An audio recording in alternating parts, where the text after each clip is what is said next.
What is up, NASCAR Authentics fans? This is OBB, the Diecast News Guy, and welcome everybody to another Winner Circle Diecast review that I got from my good buddies at Booth 34 Diecast. As we're waiting for the camera to actually zoom up, there we go. I mean, who edits these videos? But this is the Booth 34 Diecast on Main Street. If you guys are familiar with that in the North Carolina area, then go ahead and check it out, as I think my English was broken there for a second, but it has to be because this guy has an immaculate selection of NASCAR diecast, and Zach is an overall good guy, and he is a collector just as much as we are, so really do appreciate, the small businesses like him, keeping this passion that we love, which is NASCAR diecast. And speaking of that, this is a car I've been waiting for quite a while to finally get my hands on, and very excited about this, especially since this is a good timing for this. This is on Mark Martin's 2009 Carquest Kellogg's Chevrolet Impala SS for Henry Motorsports and the NASCAR Sprint Cup Series. I mean, I have a nice, let's just say I have a little rough history with the 2009 NASCAR season, but I am really happy that I finally picked this diecast up. I did not think I was going to see this car ever in person in diecast form, because it has gone through just, I don't know, I mean, maybe I'm just over-exaggerating and just how excited I am to review this car, which, you know what? Let's go ahead and start off the diecast review, the official unboxing of this beautiful Kellogg's Carquest ride, driven by the one and only Mark Martin. And alrighty, folks, we got this diecast out of its box, so before we get things started, here is a demonstration of the free product that comes along with this. It's a magnet. So yeah, that's its function. So nothing much to say right there. Pretty darn cool. But now getting back to the diecast, and you guys can see this is a pretty immaculate diecast that, hey, guess what? This car, I mean, sure, I paid $10 for it, but if you guys actually were able to find this car at your local Walmarts, or maybe even Target as well, probably had these back in the day from 2009. Hard to believe that's nearly almost getting close to 10 years. I mean, heck.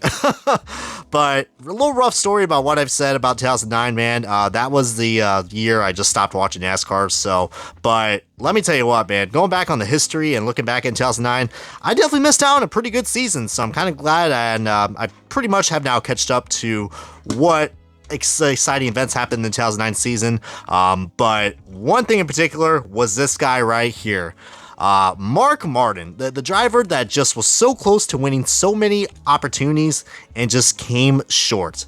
I mean, this guy has accomplished so much in his career, but never getting that Cup Series title. In 2009, let's just say everything changed, man. Everything changed. This car, not only it's a bright, beautiful car, and we're probably going to be seeing this paint scheme again in diecast form very, very soon. But anyways, let's get a shout out to the boys at Pop-Tarts, especially if you guys don't know, the creator of Pop-Tarts actually, I think, recently passed away a few months ago. So a little shout out, because heck, these things have definitely helped me out during a, let's just say, interesting time for breakfast sessions throughout my various childhood days. But anyways, now I'm not here to talk about damn breakfast cereal, even though there's a lot of cool sponsors I probably would like to look out on. But the main selling point of this diecast, I mean, it's a pretty bright and beautiful color combination. I mean, the classic Kellogg scheme has been a staple for the NASCAR Cup Series. I mean, since, the days with Terry Labonte, man. And seeing that 2009 was technically probably, I think, the last time we saw the Kellogg's car on a Henrik car. And it went out in good fashion. I mean, Mark Martin was able to get 5 wins in this car. I mean, I guess you could say the drive for 5 was definitely alive for Mark Martin. Anyways, I didn't think this was going to be a wrap-a-thon, but we also got to do 2 different types of yellow that are going on this car. So if you guys are, a big fan of, I don't know, this is like the Paul Menard, Ryan Blaney hot highlighter yellow, or Dayglow yellow, as the people, racing fans like to call. And then you got the regular yellow, which is a very unique color combination. But more importantly, you got blue, you got red, and yellow. Thought that would be a combination for, I don't know, a badass American looking car.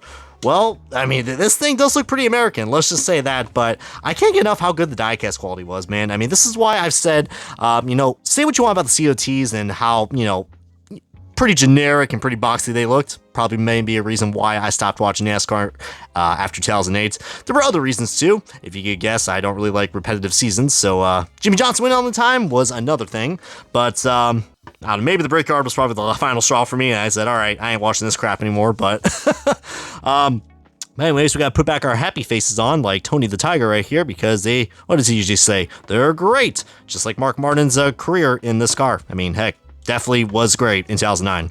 But the COT diecast quality, dude, this was like I think the last year before Motorsports Authentics got bumped out with Lionel Racing by them. Well, anyways, I think Lionel Racing probably had something to do with this because we got ourselves a nice little fudge. I almost said fudge mark right there, but some sort of mark right there. Looks like I don't know where the decals are rubbed on the packaging. So keep in mind, this diecast, was made in 2009, so it's probably going to show its wear pretty soon.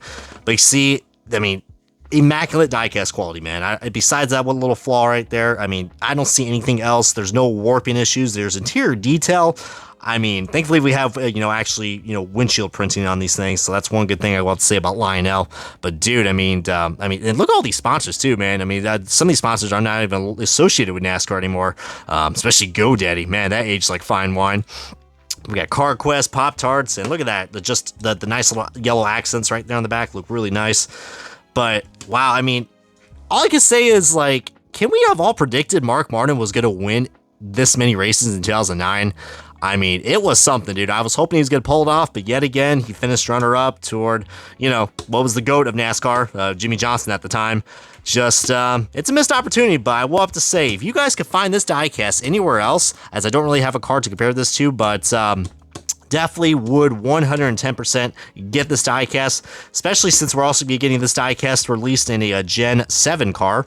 If you guys aren't aware that this is the 40th anniversary for 100 Motorsports, so they're actually, I don't know, if you kind of already saw with Dale Jr.'s throwback, with Chase Elliott's throwback to Dale Jr. for 2014, kind of got my words mixed up right there, but there is going to be a 10-car pack set that's coming out. If you guys are a big fan of those multi-sets that Lionel Racing has produced, this scheme is on there, so that's gonna be really cool. So hey, I don't know if you guys aren't hyped up to see the return of this car. Let's get those comments rocking and rolling, man. But more importantly, if you can find this car or the Kyle Busch Kellogg's car, fun fact, I actually used to have to own that. I used to own that 2007 COT race winning diecast, and I had it in the packaging too, but I was a little kid and I'm like, I don't like Kyle Busch, so let's just tear it up, because, I was little at the time. Man, I regret some things, but hey. But anyways, with the live stories out of the way, and this diecast pretty much wrapped up with the review, this is going to wrap it up right here for the diecast review of, well, I almost said Kyle Busch, good lord. I better go eat some Frosted Flakes after this freaking review, or something Kellogg related. But this is going to wrap up the diecast review of Mark Martin's 2009 Kellogg's Carquest Chevrolet Impala SS for, it's pretty much a COT. Can we just say that? But anyways, thank you guys so much for watching. This has been OBB, the diecast news guy, and I guess you can say I'm going to quest my way on to a grocery store near you.